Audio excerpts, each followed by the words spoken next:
आवाज मानदेशाचा। सातारा जिल्ह्यातील कोंढवे येथे अवकाळी पावसादरम्यान वीज कोसळून 18 शेळ्या मेंढ्यांचा मृत्यू झाल्याची दुर्दैवी घटना ताजी असतानाच शासनाने तातडीने मदतीचा हात पुढे केला आहे। माननीय प्रांताधिकारी आशिष बारकुल, माननीय तहसीलदार समीर यादव तसेच ग्राम महसूल अधिकारी गणेश बोराटे यांनी घटनास्थळी भेट देत पंचनामा आणि तपासणी पूर्ण करून मेंढपाळ श्री हनुमंत बापू मासाळ यांना शासनामार्फत तब्बल 72,000 रुपयांची आर्थिक मदत मंजूर करून दिली।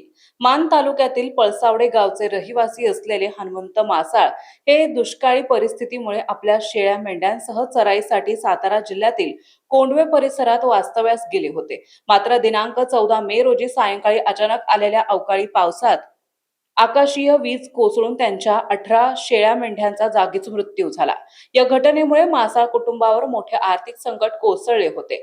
घटनेची माहिती मिळताच प्रशासनाने तत्काळ दखल घेत प्रांताधिकारी आशिष बारकुल, तहसीलदार समीर यादव आणि ग्रामीण महसूल अधिकारी गणेश बोराटे यांनी प्रत्यक्ष घटनास्थळी जाऊन पाहणी केली। आवश्यक पंचनामा पूर्ण करून शासनाकडून त्वरित मदत मंजूर करण्यात आली। विशेष म्हणजे घटनेनंतर अवघ्या काही तासातच 72,000 रुपयांची मदत हनुमंत मासाळ यांच्यापर्यंत पोहोचवण्यात आल्याने प्रशासनाच्या तत्पर कारवाईचे सर्वत्र कौतुक होत आहे।